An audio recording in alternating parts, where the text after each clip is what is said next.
Bien, a la hora de plantearnos cómo empezar el libro, pues había diferentes formas de hacerlo, diferentes posibles lecturas, como un libro que se llama Rayuela de Cortázar.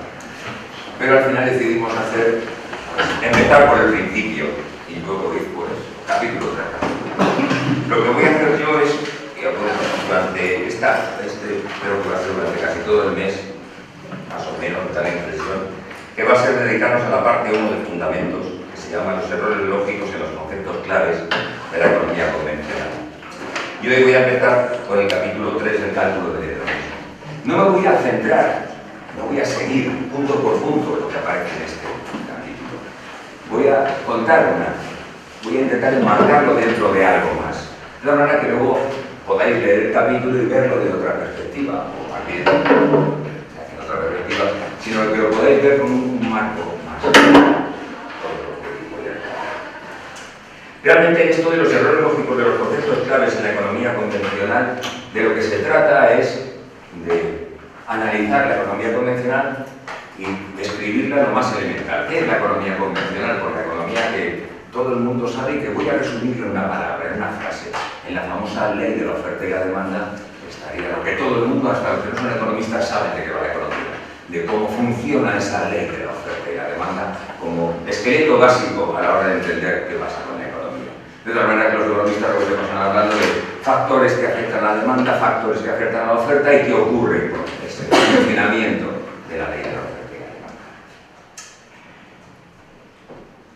Bien, así es como empieza el libro, porque va a empezar hablando en la primera parte, que es el punto 3, el cálculo del hedonismo, va a estar hablando de la demanda. Luego se va a poder hablar de la oferta. Cuando yo he planteado cómo construir esta primera sesión, pues dije, bien, vamos a hacer lo mismo, pero vamos a meterlo con una perspectiva de alguna manera histórica. Entonces, porque cuando hablamos de la ley de la oferta y la demanda, estamos todo el mundo presuponiendo que sabemos de qué estamos hablando. Tú le preguntas a cualquier persona de la calle y dice, esto es la ley de la oferta y la demanda, vamos por algún mercado y dice, ¿qué precio sube porque ha aumentado la demanda o ha caído la oferta?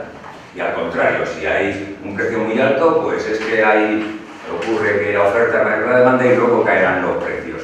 Hay una especie de conocimiento intuitivo que todo el mundo tiene sobre la ley de la oferta y la demanda, cosa que es de lo más, como veremos, sorprendente, porque esto es algo nuevo absolutamente. Es una cosa que supiera todo el mundo, esto de la ley de la oferta y la demanda, que existiera siempre que fuera una realidad continua. Cuando mercados los ha habido, bueno, los antropólogos pueden hablar de que mercados no los ha habido siempre, pero casi siempre. Es decir, los primeros mercados se pueden perder, podemos irnos hacia atrás en la historia, casi a la prehistoria, y nos encontramos con la existencia de mercados.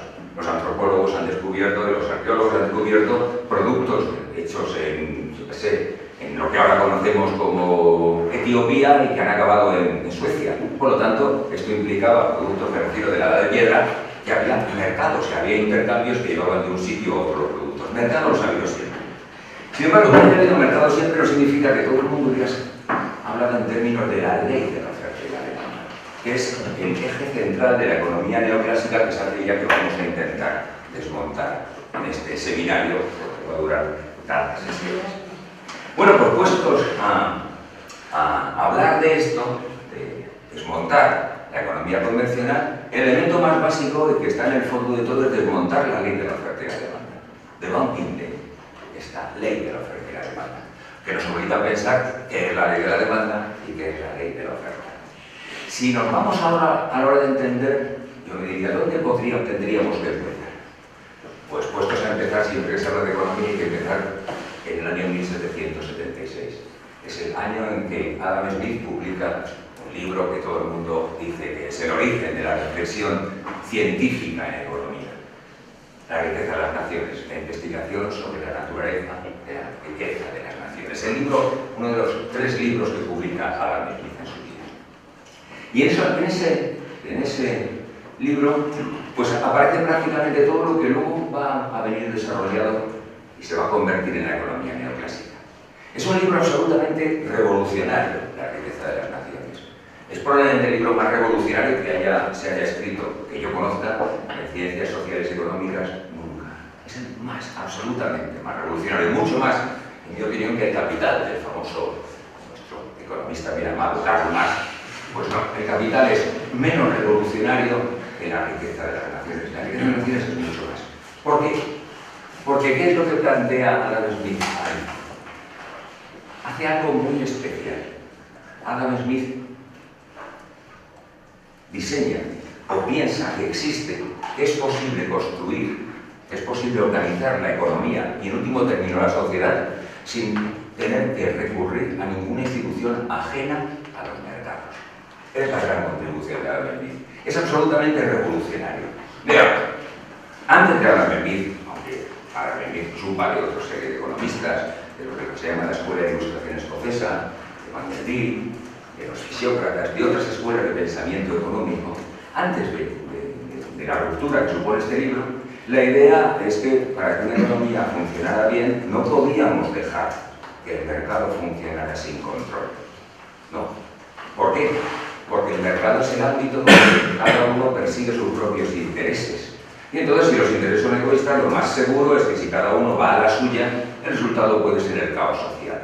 De tal manera que era necesario controlar el funcionamiento de los mercados. Y esto estaba asumido completamente. Estaba asumido, por ejemplo, por todos los pensadores escolásticos, desde Santo Tomás de Aquino, Tomás del Mercado, etc., diciendo que existen mercados, pero cuidadito con ellos, hay que controlarlos, porque en los mercados cada uno va a la suya, y entonces, fijaos además en una mentalidad absolutamente cristiana, donde un individuo nacía ya con un pecado original, y era directamente egoísta y malo por naturaleza. Entonces, si se les daba carta blanca a los individuos a que cada uno persiguiera sus propios intereses, dado que estos intereses eran, entre comillas, malignos, el resultado podía ser el caos. Los mercados eran buenos, pero muy controlados, muy regulados. No podíamos dejar que funcionaran sin control. Por ejemplo, Santo Tomás de Aquino establece una de las nociones más curiosas, que es la del precio justo. Los precios no pueden ser arbitrarios, no pueden depender de algo como la oferta y la demanda. No, tienen que estar en torno a una cosa llamada precio justo. Y eso tiene que estar controlado. Tiene que estar controlado la presencia de los especuladores, de aquellos que están jugando con las necesidades básicas o con la satisfacción de las necesidades básicas de la gente. Tiene que haber control. Ese control se plasma en que los mercados antes del siglo XVIII están enormemente regulados. Los días feriados de la Edad Media son algunos días concretos. Y hay alguaciles que controlan precios, evitan que los precios sean mayores o menores que determinado, cortan los intercambios. Establecen normativas en la Edad Media, por ejemplo, que consistían en que primero tenían derecho a comprar los más pobres y luego podían comprar la gente que tuviera más renta. O había intercambios que estaban prohibidos, no se podía negociar fuera de los días del mercado. Todos los mercados controlados. Pues bien, Adam Smith lo que hace la riqueza de las naciones es desmontar todo este argumento de que los mercados tienen que estar controlados, de que los mercados se pueden, y su argumentación es que los mercados se pueden autorregular, que no necesitan para nada de una supervisión externa. Por supuesto que el Estado tiene que existir porque existen algunas cosas que no se pueden dejar al mercado. La justicia, claro, tiene que estar en la autoridad política, es en la que tiene que establecer la justicia, la defensa de los derechos de propiedad, alguna serie de bienes que llamamos públicos, la defensa de la nación respecto a los posibles enemigos exteriores. Pero fuera de eso, dejemos que los mercados funcionen libremente y ellos se articularán de la manera más adecuada. ¿Cómo aparece esto? Pues aparece en forma de una cosa, de un argumento que con el tiempo recibirá un nombre y se llamará la conjetura de la mano invisible. Es una conjetura en el sentido de que no la demuestra Adam Smith. El libro de Adam Smith es un libro teórico al uso, es un libro que yo llamaría aristotélico, en el sentido que es muy empírico, está muy pegado a la tierra, es un libro maravilloso de leer, es una cosa que yo aconsejo a todos los estudiantes que dediquen 2 meses de cualquier verano a leer La riqueza de las naciones. Todavía se lee de corrido, se lee perfectamente y uno aprende un montón.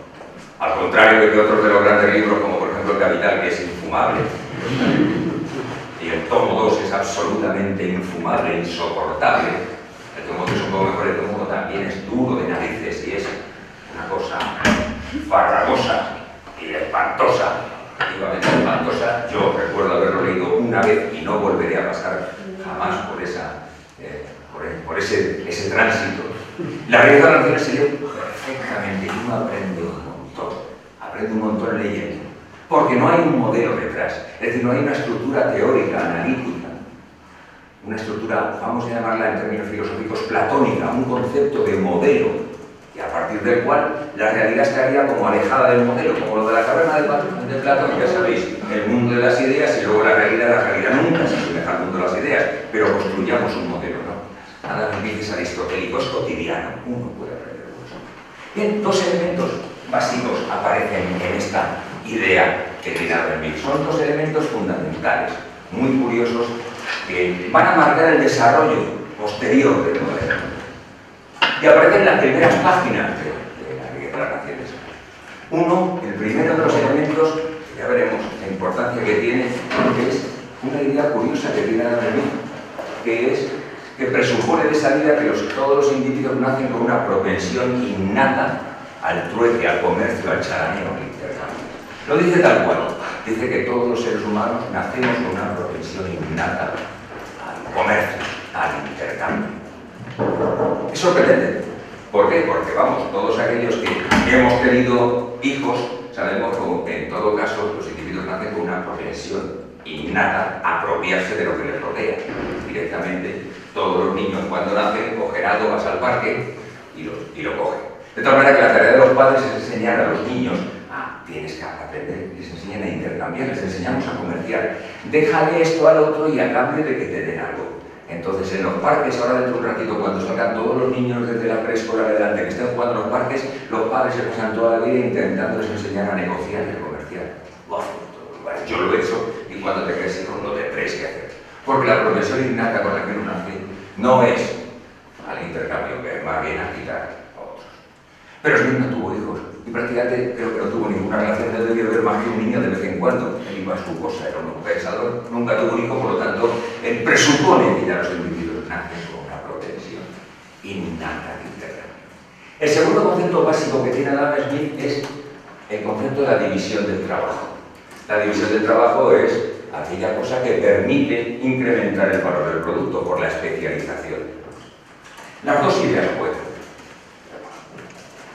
Profesión de intercambio, división del trabajo y luego las juntan ambos ¿en qué? En un conjunto de datos. Si la gente tiene una propensión al intercambio, si gracias a la división del trabajo aumenta la producción de la sociedad, la riqueza de la sociedad, pues dejemos que creemos una estructura económica y social que favorezca los intercambios, que aumente la división del trabajo y conseguiremos que la economía vaya adelante, que aumente la cantidad de riquezas que la sociedad genera. Fijaros entonces que juegan dos puntos. Los individuos están con una profesión de intercambio. La división del trabajo es la base del crecimiento económico. Juntemos las dos cosas. ¿Cómo las podemos juntar? Generemos un sistema de mercados que favorecen los intercambios. Al haber más mercados, la gente se puede especializar más, aumenta la producción y la riqueza de las naciones. Las dos patas por las que se desarrolla. Esto ya es un poco sorprendente. Adam Smith está escribiendo en Edimburgo. Al mismo tiempo donde él está dando clases, porque él da clases, se está desarrollando la máquina de vapor. No hay la menor referencia a la máquina de vapor en toda la riqueza de las naciones. Que es curioso, o sea que la división del trabajo como factor básico para el crecimiento económico es lo que habla. No habla de la revolución tecnológica, no habla de la máquina de vapor, en absoluto. Es un poco sorprendente que ya nos está indicando de que lo que él tiene en la cabeza más bien es una filosofía que la está aplicando a la realidad. Es una cosa que veremos con el tiempo que lo hacen todos los economistas. Mercados, individuos que les buscan comerciar. Hay que demostrar una cosa adicional, que no la van a demostrar, que un sistema de mercado permite la división del trabajo, satisface las necesidades humanas, porque las necesidades humanas se resuelven mejor mediante el intercambio. Y entonces aparece la primera de las tres referencias que en todas sus obras aparece respecto a la mano invisible. Es una frase famosísima que dice que no es gracias al interés del carnicero, el panadero o el cervecero como conseguimos pan, cerveza o carne, sino que cada uno persigue su propio interés. Pero persiguiendo su propio interés, en un sistema de mercado aparece como una cosa rara, una mano invisible, no se ve, que hace que como cada uno intenta estar lo mejor posible, pues lo hace beneficiando a los demás. Gracias a esa especie de juego de arte de Ludwig Birloque, que es nada más invisible el resultado final es que todos estamos mejor. La gran conjetura de Adam Smith. Un sistema de mercados libre, sin intervención ajena, puede resolver de la mejor manera posible los intereses de los individuos que componen una sociedad. Esa es la pieza básica, central de la riqueza de las naciones, y esa es la pieza central que ha determinado en último término lo que llamaremos la construcción del sistema económico, de la teorización o modelización neoclásica, que es aquella que vamos a cuestionar utilizando el libro de Smith. Es curioso, porque Adam Smith muere, luego viene otra serie de economistas, y ni Adam Smith, ni el continuador dentro de su escuela, o los continuadores que pueden ser Tomás Roberto Malthus, David Ricardo o Marx, ninguno hace la menor referencia a la ley de la oferta y la demanda. No encontraréis en ninguno de los libros de estos grandes autores ninguna referencia a la ley de la oferta y la demanda. Lo que todo el mundo conoce, lo que a cualquiera pregunta, sale en la televisión y habla de la ley de la oferta y la demanda, es curioso. En ninguno de estos grandes economistas aparece la menor referencia a esta supuesta ley de la oferta y la demanda. En ningún lugar. Por supuesto, todos hablan de la oferta y la demanda, pero como una cosa secundaria, sin demasiada importancia a la hora de entender el funcionamiento económico de la sociedad. Sí, existe oferta y demanda, está muy claro, pero no es la pieza básica que articula el movimiento de la explicación de una sociedad. ¿Por qué? Bueno, pues porque tanto Adam Smith como Ricardo como Marx están preocupados por otra cosa. No están preocupados por cómo los mercados se ajustan, están preocupados cómo los mercados son utilizados para algo diferente, básicamente para el proceso de acumulación. Quizá quien mejor habla de esto, quien mejor lo tiene teorizado, conceptualizado, modelizado, es Marx. Dentro de una estructura que ya él llamará modo de producción capitalista, y nosotros llamamos capitalismo, la fuerza fundamental que mueve a la sociedad no es la ley de la oferta y la demanda, es la ley de la acumulación. La ley de la acumulación dice que los capitalistas, los propietarios de los medios de producción, intentan valorizar ese capital, luego tienen que dedicarse a invertir en aquellas actividades donde obtengan más valor de lo que han puesto. Y eso es lo que mueve. Y el funcionamiento de la oferta y la demanda será secundario. Es decir, la diferencia puede ser tan simple como la siguiente. En una situación, si hay un desequilibrio en un mercado, si hay mucha demanda y poca oferta, el problema no es que los precios se vayan ajustando, que es como lo podríamos ver, como se habla de la oferta y la demanda, ¿no? Sino que en términos, digamos, de Ricardo, de Marx, del propio Smith, lo que ocurre es que ahí los capitalistas, los propietarios del capital, ven una ocasión de obtener grandes beneficios y entonces invierten mucho, producen mucho, aumenta la producción y esa demanda excedente o excesiva es satisfecha produciendo más. De paso, los precios pueden disminuir, de paso. No es necesario. Es decir, la ley de la oferta y la demanda es una cosa absolutamente secundaria. Lo que importa es el proceso que mueve al aparato productivo de la sociedad. Eso lo tiene muy claro Ricardo, eso lo tiene muy claro Adam Smith, lo tiene muy claro Carlos Marx. Lo que mueve a la sociedad es el movimiento, básicamente en una sociedad que llamaremos capitalista, de lo que hacen aquellos que es el factor más dinámico, como luego Schumpeter, los capitalistas. De tal manera que los desequilibrios entre oferta y demanda no se ajustan directamente vía precio, no se ajustan porque un precio muy elevado es que hay posibles beneficios. Voy a invertir y al invertir produzco más, aumento la oferta y satisfago esa demanda. No es el ajuste de precios. Por eso no es nada extraño que no encontraréis la única ni la menor referencia en ninguno de los tres tomos del Capital, ni en los principios de economía política y tributación, ni en Adam Smith, a la ley, a la sacrosanta ley de la oferta y la demanda. ¿Cuándo aparece esta ley de la oferta y la demanda? Pues prácticamente tiene que pasar un siglo, más de un siglo, para que en el pensamiento económico aparezca la ley de la oferta y la demanda, que ahora, sin embargo, habla cualquier pelagatos, cualquier político, cualquier psicólogo, cualquier gente le pregunta por la calle de estas entrevistas que hacen en la calle Garreta, la ley de la oferta y la demanda, todo Dios sabe lo que es la ley de la oferta y la demanda. Pues bien, tuvo que pasar más de un siglo y pico para que grandes pensadores de pronto dijeran, anda, sea una ley de la oferta y la demanda. A aparece con la obra de una serie de personas, que son una serie de grandes economistas que son el núcleo central del pensamiento neoclásico. Malraux, Gibbons, Edgeworth, Marshall, y otro que se llama Meyer. El elemento fundamental que construyen todo lo que llamamos la economía neoclásica en el último cuarto del siglo XIX. Estos individuos sí que hablarán de la ley de la oferta y la demanda. Y lo harán con unos objetivos muy claros y lo harán con unas características muy claras. Desmontar la economía neoclásica es entender y desmontar esta ley de la oferta y la demanda. Y no es nada fácil. No es nada fácil porque todos tenemos en la cabeza, no innatamente, pero la aprendemos, la ley de la oferta y la demanda. El otro día en el mercado estábamos comprando y alguien comentó: es que esto es la ley de la oferta y la demanda. Era el que vendía Recula y sabía ya la ley de la oferta y la demanda y no estaba estudiando ninguna carrera, pero tenía muy claro que era la ley de la oferta y la demanda. Bueno, pues de lo que se trata es de entender qué es esto de la oferta y la demanda. Para entender lo que es la ley de la oferta y la demanda, pues tenemos que entender primero qué es la demanda, qué es la oferta, y ver qué supuesta ley.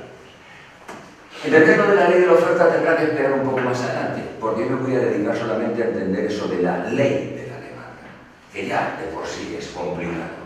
Y luego, presuponiendo que sabemos algo de lo que es la oferta, ya hablaremos un poco de esto de la ley de la oferta y la demanda.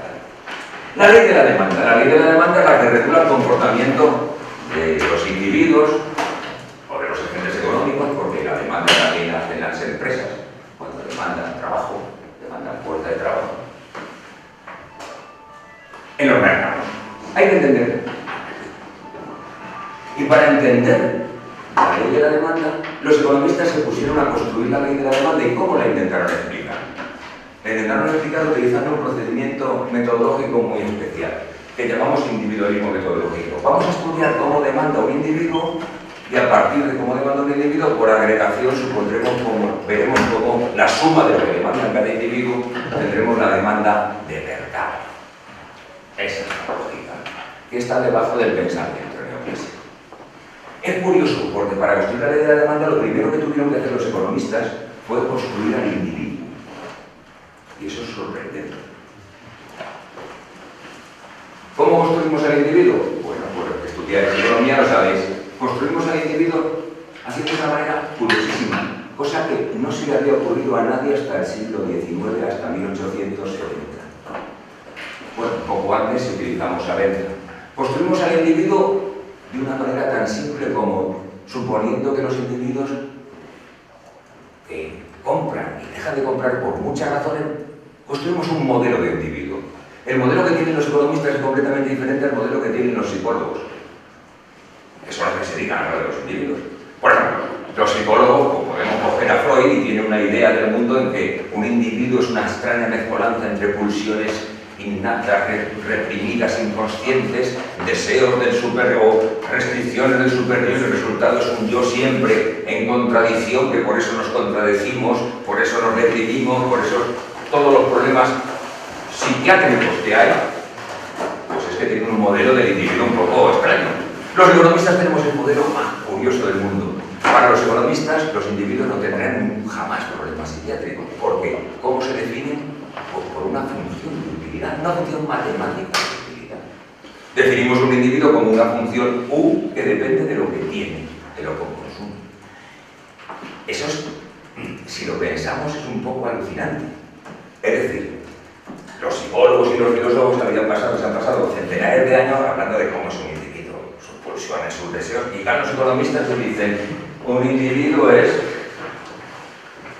U, que es una función de x1, x2, xn, donde estas son las cosas que tiene o consume. Esto es un individuo. Y a continuación dicen, un individuo intenta hacer lo máximo posible U. Ya está, su función de utilidad. No dicen, hombre, tú le dices, esto no es un individuo. No, sí, es como si fuera un individuo. Entonces utilizamos una palabra básica que los economistas utilizamos, es como si. Podemos representar a un individuo como si estuviera dotado de una función de utilidad que intenta maximizar. Esto que se le ocurre a un gigantesco economista llamado Francis Isidro Edgeworth. El Isidro era porque su madre era española. es un economista matemático que escribe un libro que se llama Social, creo que era Social, o Moral, Física Moral o Física Social. Es cortito, pero una maravilla. Un individuo es esto. Un individuo, entonces lo que hace es, el objetivo de un individuo sería estar lo mejor posible. ¿Cómo? Pues teniendo la mayor cantidad de bienes posibles. Y entonces tiene que elegir entre lo que le ofrece el mercado diferentes posibilidades de estar bien. Gracias a esta, a continuación, a partir de esta definición del individuo, entonces el proceso es muy simple. El individuo intenta estar lo mejor posible, intenta hacer máxima esta función de utilidad que depende de los bienes que tiene. Pero claro, está restringido. ¿Por qué? Por la cantidad de pasta, el dinero que tiene para gastarse los bienes. Tiene una determinada cantidad de dinero, M, que se lo puede gastar en una serie de bienes. E sub 1 por X sub 1, más P sub N por X sub N. Puede comprar diferentes bienes, pero estos son los precios. Y entonces intenta estar lo máximo posible hasta su restricción. Vale, premio. Esto es un individuo. Un individuo es una cosa que desea, pero que no tiene dinero para comprarlo en los mercados. Y a partir de ahí se deduce la demanda que el individuo tiene de cada uno de los bienes. Hombre, si el precio baja, querrá tener más del precio del bien 1. Si el precio del bien 2 sube, pues ocurre que si gasta más dinero en esto, podrá gastar menos. A partir de aquí se construyen las curvas de demanda individuales, o mejor dicho, las funciones de demanda individuales. Esta visión tan increíblemente reduccionista del individuo. Esto se ha puesto en duda en los últimos 40 años porque los psicólogos han dado una vuelta al asunto.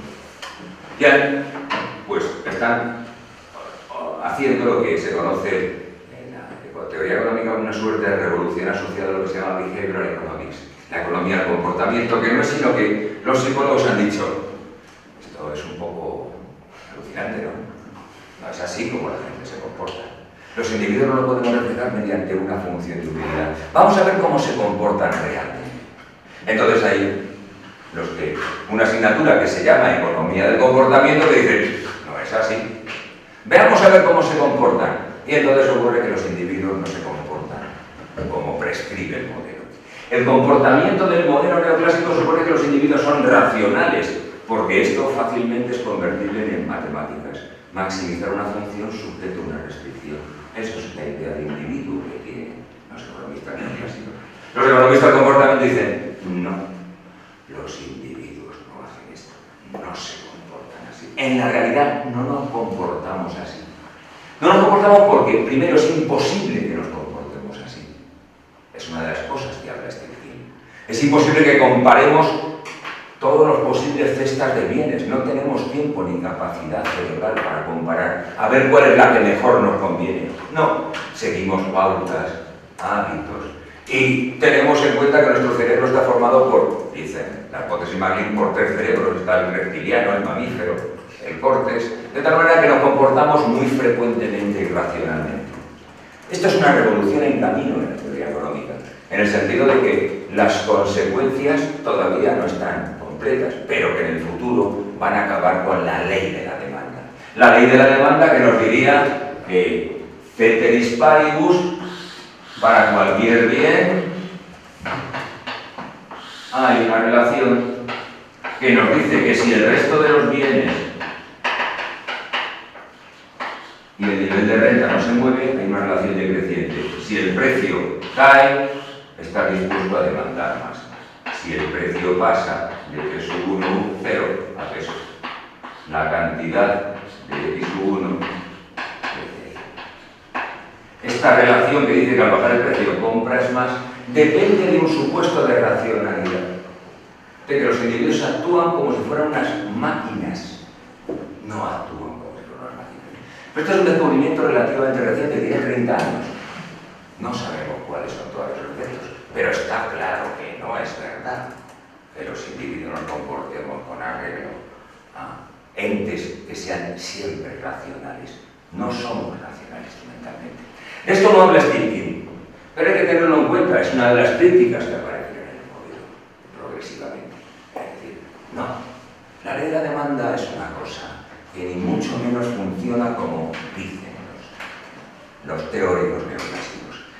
repito, que lo dicen simplemente como una implicación de una forma de ver al individuo de 1870 en adelante, como una función de utilidad maximizada.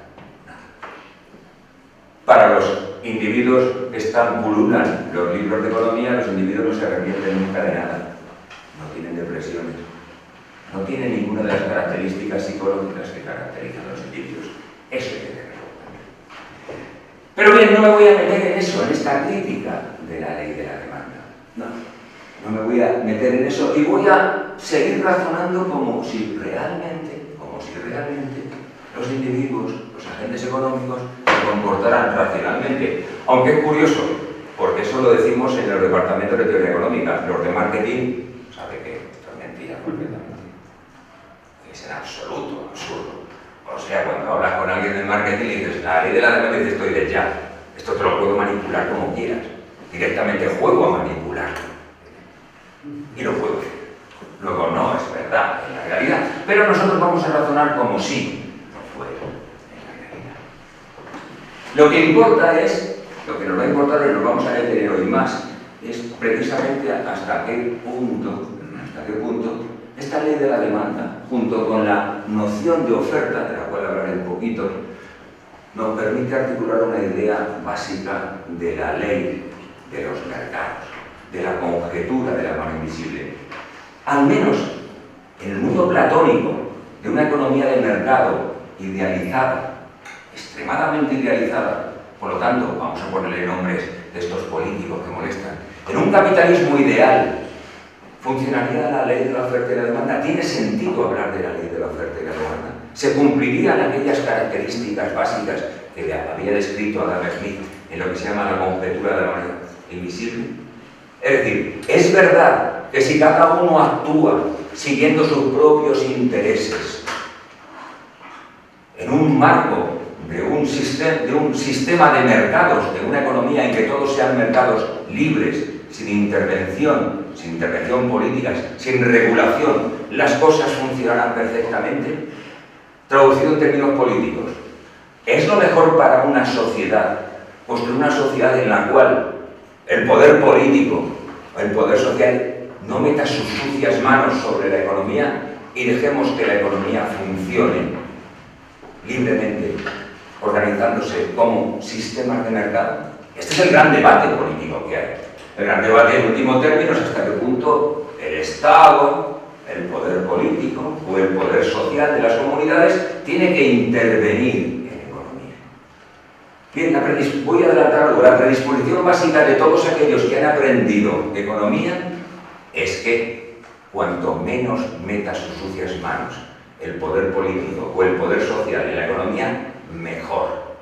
Fuera los políticos de la economía. Lo oímos continuamente y continuamente tenemos ejemplos. Las cajas de ahorro españolas quiebran completamente. Eso por culpa de que los políticos metieron mano en el sistema financiero. Es que el Estado daba derechos de monopolio. Es que el Estado interviene y acaba jodiendo la macana, por decirlo claro y espontáneamente. Por lo tanto, casi todos los economistas per se, sin saber demasiado, se meten y aceptan eso.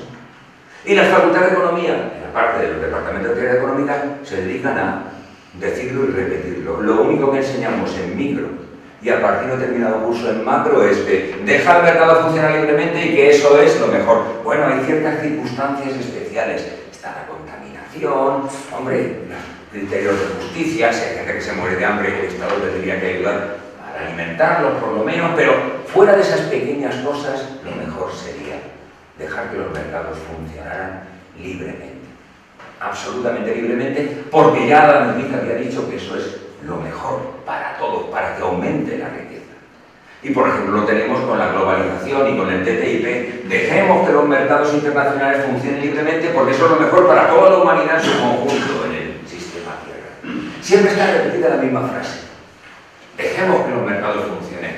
Hombre, hay pequeñas circunstancias en que habría que intervenir, pero como pequeñas desviaciones, como el hecho de que la realidad no es el mundo platónico, porque la realidad va a obligar a veces a que haya que hacer cositas puntualmente, pero no como criterio.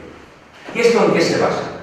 Se basa en una interpretación o una construcción de la economía en la que se dice que se ha demostrado la conjetura de la mano invisible. Repito, Adam Smith había establecido esa conjetura, la conjetura de la mano invisible. Cada uno persigue sus propios intereses y el mercado arregla las cosas de una manera de lo más alucinante y el resultado es el bienestar colectivo. Hay una película que supongo que muchos lo han visto, Wall Street, ¿no?, que sale Gordon Gekko en aquel famoso debate que dice "Greed is good", la avaricia está bien. La gente tiene que ser avariciosa y ya el mercado luego lo ajusta. Eso lo dijo también Milton Friedman, premio Nobel de Economía, gran economista. Las empresas tienen que intentar maximizar beneficios. Eso es su obligación económica, social y hasta ética. Tienen que pasar de todo excepto maximizar beneficios, que luego ya el propio sistema resuelve. ¿Cómo? Volvamos a Adam Smith muy simplemente, y es intuitivamente muy simple. Pues las empresas para ganar más dinero tienen que competir ¿cómo? Pues bajo los precios. Para bajar los precios tengo que bajar mis costes. Luego así le quito un mercado al otro. Al bajar los precios beneficio a los consumidores. Si todas las empresas hacen lo mismo, todos estaríamos mejor. Los consumidores estarían mejor porque estarían a precios más bajos y produciríamos más eficientemente con los recursos que tenemos. Es perfecto, es intuitivamente bonito. Es intuitivamente mágico, es la mano invisible que es mágica. Magia con la mano invisible, voy a agarrar la mano mágica. Pues bien, es falso. Falso. Técnica. Matemáticamente es falso. No es posible demostrarlo. En absoluto es posible demostrarlo. Y curiosamente quien lo ha demostrado son los propios economistas neoclásicos. Los mejores economistas neoclásicos han demostrado que la conjetura elaborada o descrita por Adam Smith en 1776 es incorrecta, es falsa. No se puede decir, no se puede decir de ninguna manera. ¿Qué es lo más sorprendente? Que esto que se sabe no se cuenta en ninguna facultad de economía. No se cuenta, que yo sepa, en ninguna facultad económica se cuenta esto. Esto que estoy diciendo, demostrar la falsedad de la conjetura de Adam Smith es un prodigio intelectual. Los que lo han hecho son los cerebros más privilegiados dentro de los economistas. Les llevó aproximadamente desde el año 30 y algo vía von Neumann hasta el año 1974. En el 74 se cierra. Y la conclusión es no. La conjetura de Adam Smith es incorrecta. No se cuenta. ¿Por qué? Porque es muy complicada. Porque requiere unas matemáticas elevadísimas. Resultados que a ningún estudiante se le cuenta y todos salen a la calle con los mismos conocimientos de economía que tiene Miguel Toledo. La ley de la oferta y la demanda. Claro, eso es peligroso. Veamos en qué se establece esa conjetura. Lo voy a establecer con un modelo muy simple, gráfico. ¿Y qué significa esa conjetura? Para que veamos lo que esto significa y las implicaciones que tiene. Voy a poner en la pizarra un esquema muy simple, un modelo que se llama 2x2x2, porque significa que voy a hablar de dos individuos, dos bienes que se producen, ¿vale? Y dos factores de producción. Entonces hay dos individuos, el individuo A y el individuo B. Hay dos bienes que se producen, el bien X y el bien Y. Y hay dos factores de producción, el capital y el trabajo. El capital y el trabajo son propiedad de los individuos ahí, cada uno tiene una parte de capital y de trabajo. Es un modelo representado, es una sociedad, imaginaros, muy simple. Está formada por dos individuos que solamente consumen dos bienes, carne y verdura. Solamente, por lo tanto, hay dos procesos de producción, hacer carne y hacer verdura, nada más. Y la carne es única. Por supuesto, un modelo complicado tendría que tener muchísimas ecuaciones, etc. Y solamente se produce con dos cosas, o capital, y trabajo, punto, nada más. Ya está. El resultado final, que es lo que hace un señor llamado Barras en 1970, es que él dice, este economista llamado Barras, que al final, si todo se comporta correctamente, si los individuos tienen curvas de demanda decrecientes que al bajar el precio aumentan cada cantidad, etc. El sistema estaría en una suerte de equilibrio, en el que se cumpliría lo siguiente.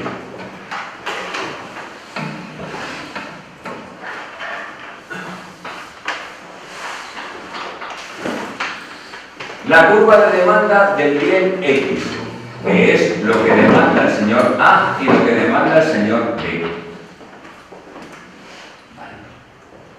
La curva de oferta del bien X. La curva de demanda del bien Y. Aquí pongo el precio del bien, ¿vale?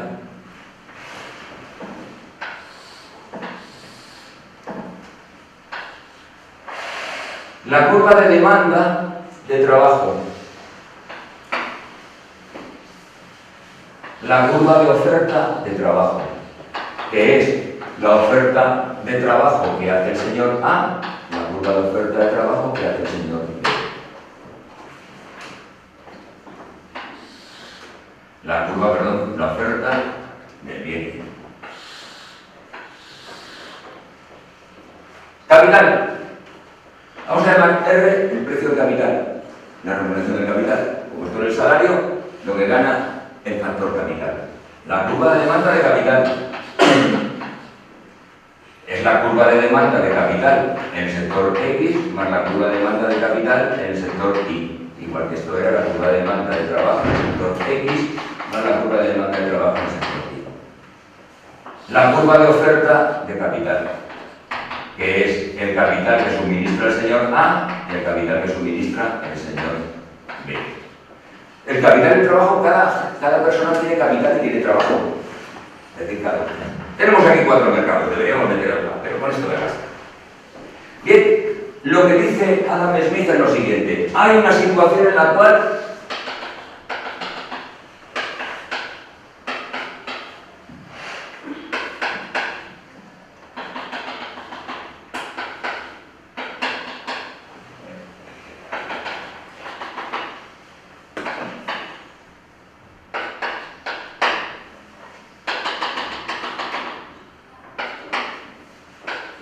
no me voy a meter en cómo se reparte el capital de trabajo en las dos producciones. Pero aquí estaría todo. Todo. ¿En qué sentido estaría todo? Estaría una descripción de una sociedad entera, en la parte mercantil. Y entonces diría, vale, si tengo curvas de demanda decrecientes y curvas de oferta crecientes en todos los mercados, en el mercado de trabajo, en el mercado de bienes de capital, en el mercado del bien Y, en el mercado del bien X, tengo un equilibrio. ¿Qué sería un equilibrio? Un equilibrio sería aquella situación en donde toda oferta encuentra su demanda y toda su demanda encuentra su oferta. Ofertas y demandas estarían absolutamente en equilibrio. Una situación ideal. Luego un señor llamado Pareto demostrará que esta situación es óptima adicionalmente. Es decir, que cualquier desarreglo perjudica a alguien, nada más. Sería lo que llamaremos óptimo de Pareto. Y esto es la ley de la oferta y la demanda. Nos dice que hay una situación en la cual todos los precios, en todos los mercados, hay una situación donde las ofertas es igual a las demandas. Una situación en la cual, en todos los mercados, se cumpliría un equilibrio que se llama general competitivo. Habría una situación perfecta. Perfecta en el sentido de que toda oferta encontraría su propia demanda. Adam Smith decía que esto lo podría conseguir una mano invisible. Vargas intenta decir, bueno, voy a decir qué mano invisible lo hace. No lo logra. 100 años después lo van a intentar una serie de economistas. ¿Cómo se llega a esta situación, si es posible? Pero aquí están los elementos básicos. Las demandas tienen que ser decrecientes, las ofertas tienen que ser crecientes de cada uno de las circunstancias. Bien, vamos a hacer algo que es, ya digo que es absurdo, porque esto es falso. Vamos a suponer que es sin embargo correcto, como siempre es el típico razonamiento en contra. Razonemos por reducción al absurdo. Vamos a suponer que esto se cumple, y esto es un absurdo, ya Diré que esto es un absurdo. Vamos a suponer que sí, que estamos en equilibrio. Y entonces observad qué es lo que sucede cuando hay una ruptura del equilibrio. Vamos a romper un equilibrio. Bien, lo que dice Baldrás, y tiene mucha razón, es que no se puede romper el equilibrio en un solo mercado.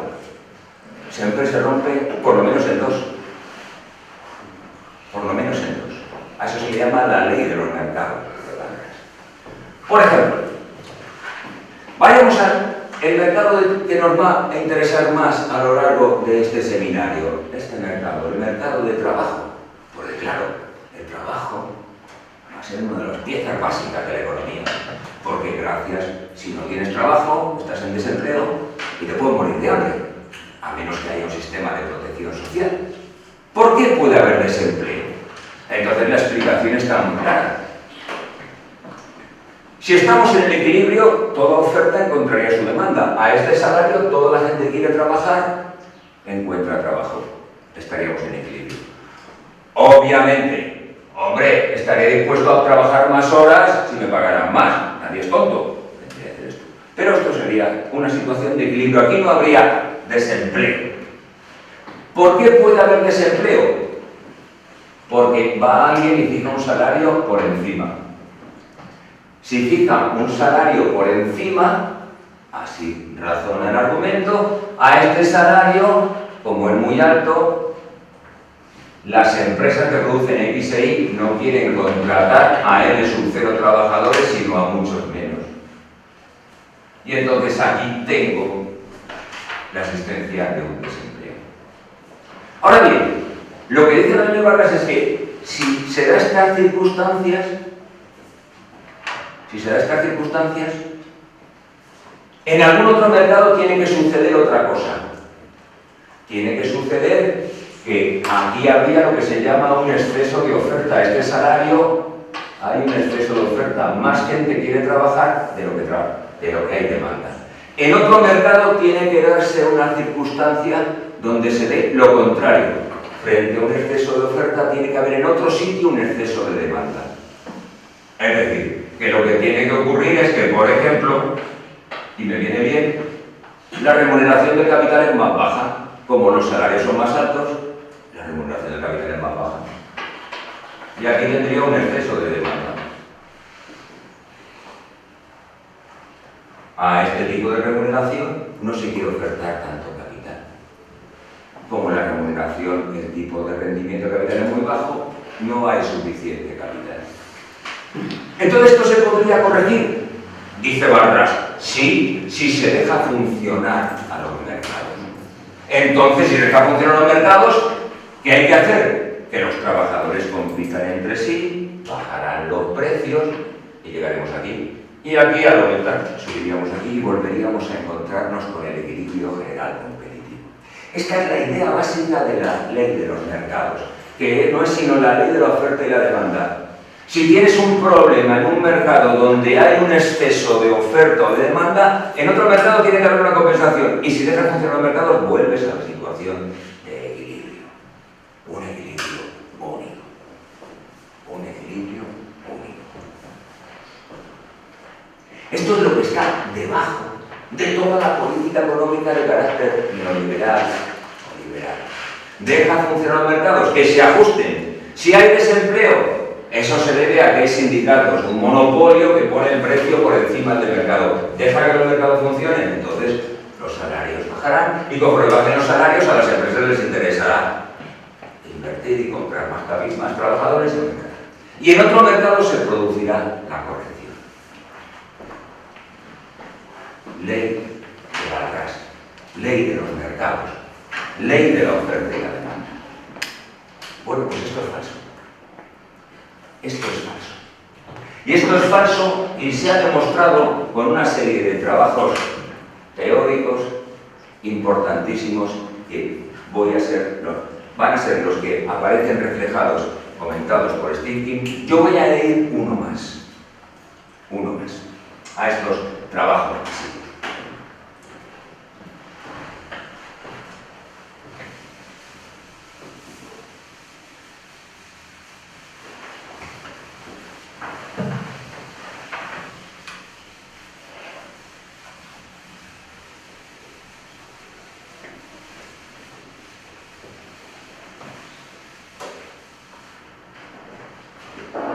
¿De qué depende toda esta estructura? Toda esta estructura, si os das cuenta, depende de que en todos los mercados, las curvas de oferta y de demanda se crucen. Y se crucen una sola vez. Se tienen que cruzar una sola vez. Porque se veces, o 4, o 5, o 100, o 10, o 100, o 1000, ¿cuál es el equilibrio posible? Es decir, me voy a fijar en un solo mercado.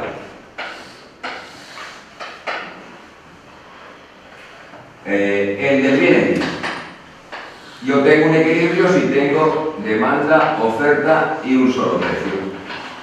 Habría un equilibrio. Un solo equilibrio. Pero imaginad que la relación de demanda fuera así.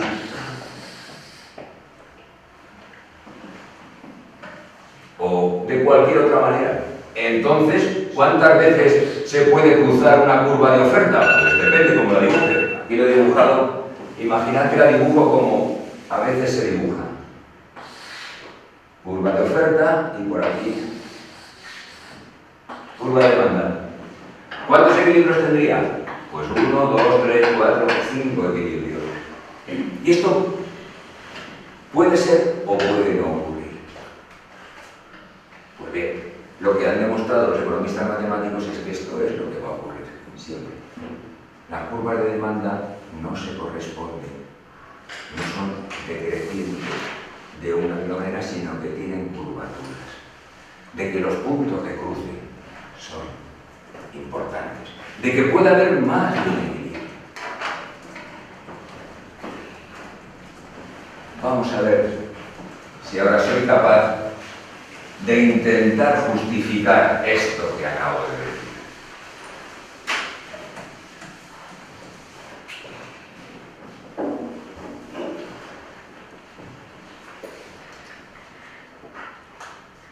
Primero, a ver si cogemos la intuición de lo que viene a decir. Imaginad que estuviéramos hablando de... que tuviéramos este tipo de curva de demanda de trabajo.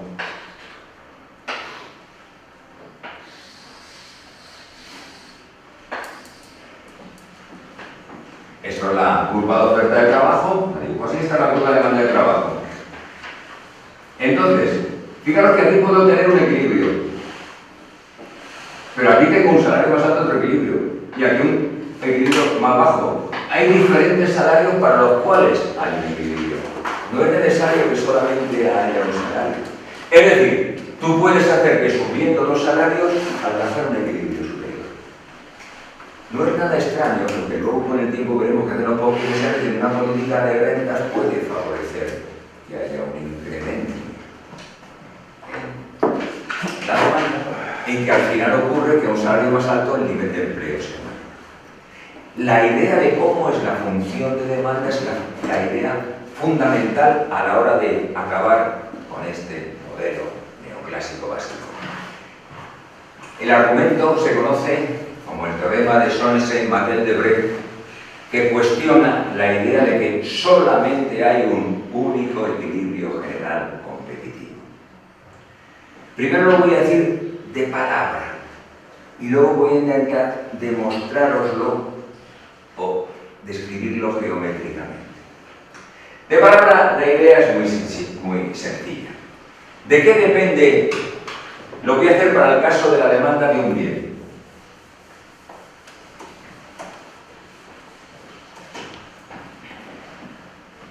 La demanda de un bien, X, es la suma de lo que demandan nuestros dos individuos de este bien. La demanda del bien A, es decir, la cantidad que demanda el señor A del bien X, ¿de qué es función? Del precio del bien X. Del precio del otro bien, los bienes pueden ser sustitutivos, complementarios, aquí durante tengo un bien, y depende de la renta que tiene el señor A. ¿Vale? ¿Y la renta que tiene el señor A cuál es? Del dinero que tiene el señor A. Y el dinero que tiene el señor A, ¿de qué depende? Depende de lo siguiente. De la cantidad del bien que tiene y de su precio. Del salario que se le paga al mercado por la cantidad de trabajo que trabaja. De sus rentas salariales, más de la cantidad de capital que tiene por la remuneración del capital. Esto es de lo que depende la renta que tiene. ¿Vale? La demanda del señor B del bien X depende también de lo mismo, del precio del bien X, del precio del bien Y, lo que llamaremos los efectos de inducción, y del dinero que tiene el señor B. Ahora, el señor B, ¿su dinero de qué depende? Bueno, pues del valor que tiene la cantidad de los otros bienes que tiene, el bien Y. De lo que gana trabajando y de lo que gana con sus ahorros, con el capital, la propiedad que tiene. ¿Vale? ¿Se ve? Bien. ¿Qué es lo que ocurre? Ocurre una cosa que es donde está el gran engaño. El gran engaño es lo que se conoce como el equilibrio parcial. La idea que tienen los economistas, de lo que se cuenta en las clases, en primero, en micro y más adelante, es que dicen, ¿qué ocurre cuando el precio del bien X, por ejemplo, baja? Dicen, si el precio del bien X baja, ¿yo qué hago? Pues con el dinero que tengo puedo comprar más unidades del bien X y también del bien Y, si quiero. Pero una implicación de esto es que va a aumentar la cantidad del bien X que yo compre. Y a esto le dicen ceteris paribus.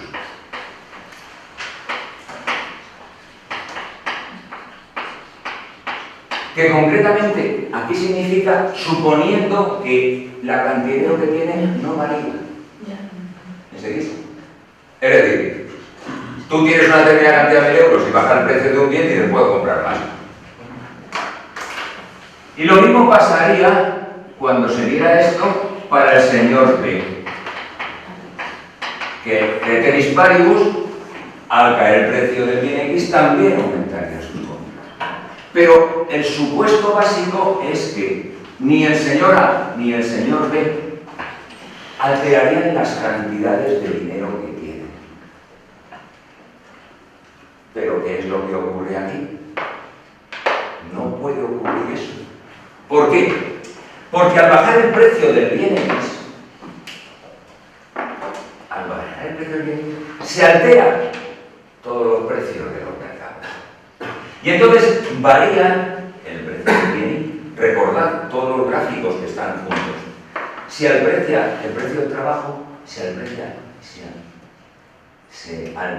el precio del capital. Hay lo que se llaman efectos renta. Se alteran todos los precios. Al alterarse todos los precios significa que todas las rentas se alteran. Hay gente que tiene más renta, hay gente que tiene menos renta. Y esto afecta a las demandas. Es decir, que cuando eliminamos el supuesto ceteris paribus, las cosas son diferentes. No podemos decir lo que ha ocurrido. No podemos decirlo porque no sabemos lo que ha ocurrido en principio. Porque esto se produce cuando está suponiendo que los niveles de renta no varían, pero al variar el precio de un bien se altera todo. Por ejemplo, imaginemos un caso. La producción que el señor A trabaja solamente en el sector X, el sector que produce X. Si baja el precio de este bien, del sector del bien X, entonces esto se traduce en que la cantidad, se llama esto la regla Rybczynski, por cierto, que está debajo de lo que se llama el teorema Stolper-Samuelson, los salarios caen. Luego este individuo tiene menos dinero. El señor X, el señor A que trabaja en el sector X.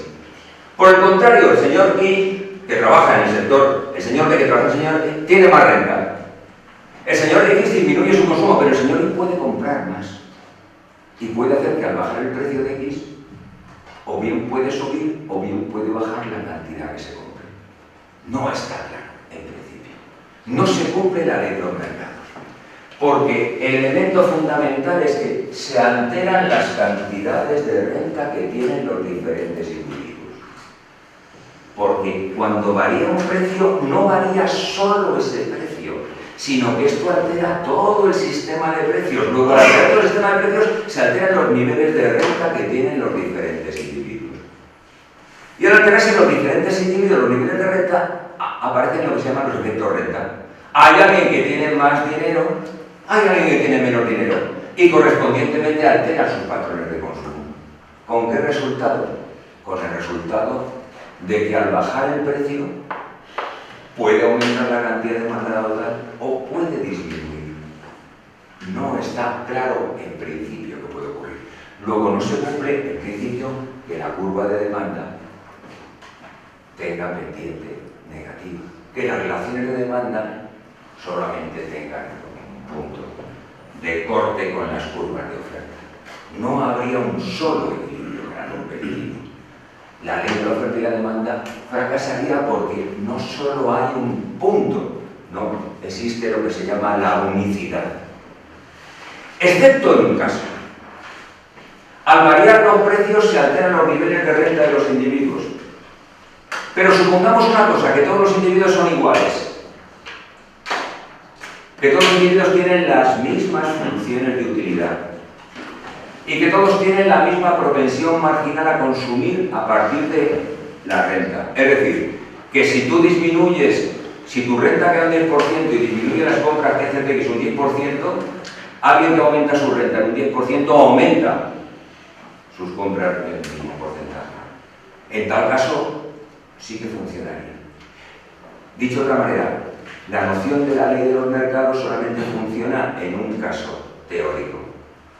Un caso teórico es que es cuando todos los individuos son idénticos. Solamente en el caso en que todos los individuos sean idénticos, se puede hablar de la ley de la oferta y la demanda. Como los individuos no son idénticos, no se puede hablar de la ley de la oferta y la demanda. Primera versión de lo que os quiero contar. Ahora voy a hacerlo con un análisis gráfico, utilizando una cosa que ya conocéis, que es la caja de Eisenhower.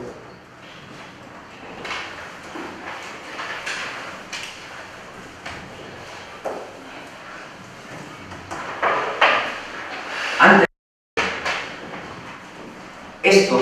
esta pequeña chorrada, es una bomba de flotación, un torpedo a todo el sistema neoclásico. Después de esto no se puede hablar de economía neoclásica en serio, se convierte en una religión, en una ideología.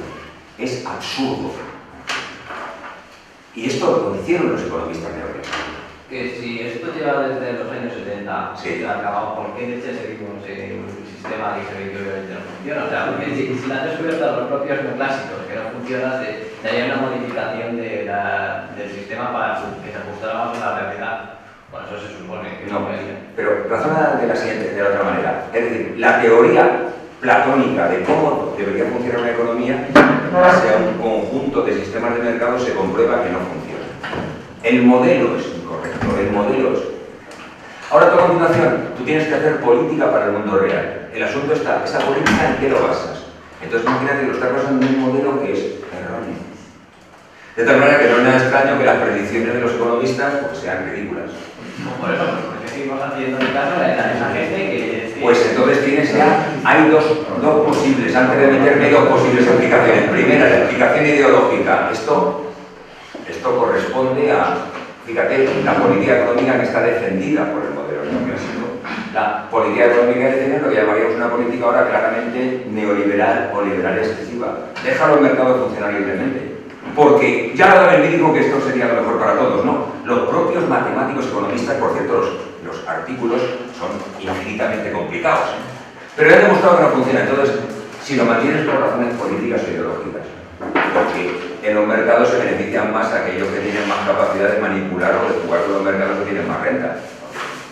La otra explicación, que no es ideológica, no es de que ellos sean malos, es que aprender economía es costoso. Quitártela de la cabeza, imagínate que te lleva 20 años aprender un modelo.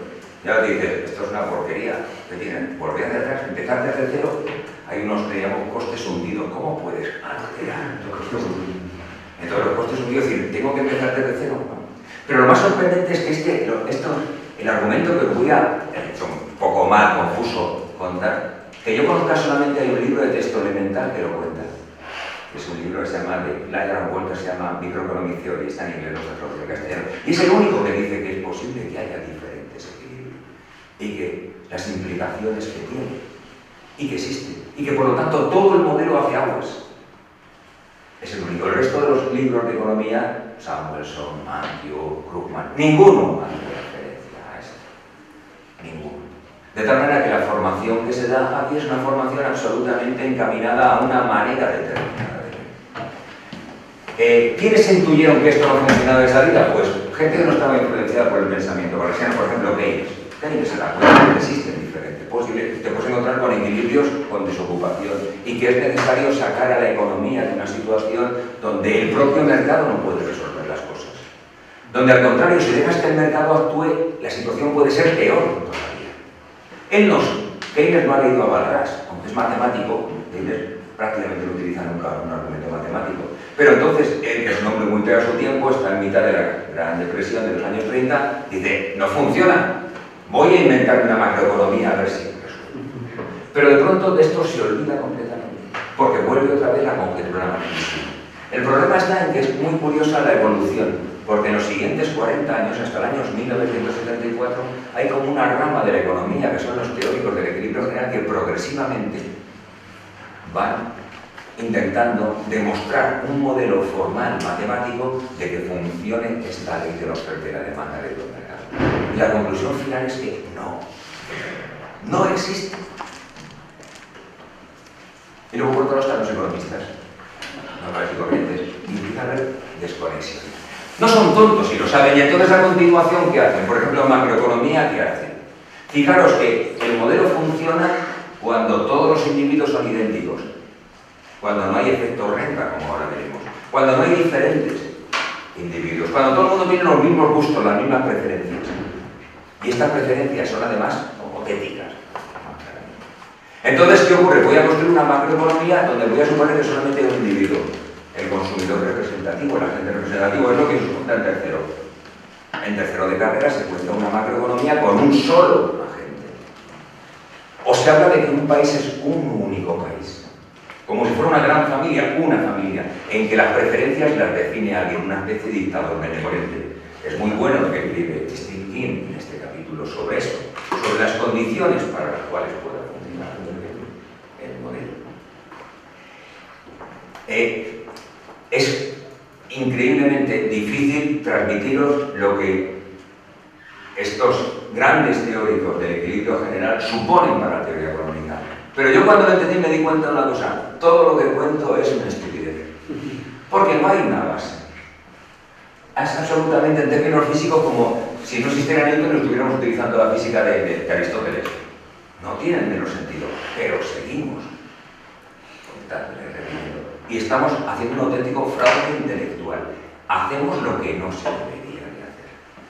No se debería hacer porque el fundamento, la esencia, el centro básico del modelo no funciona.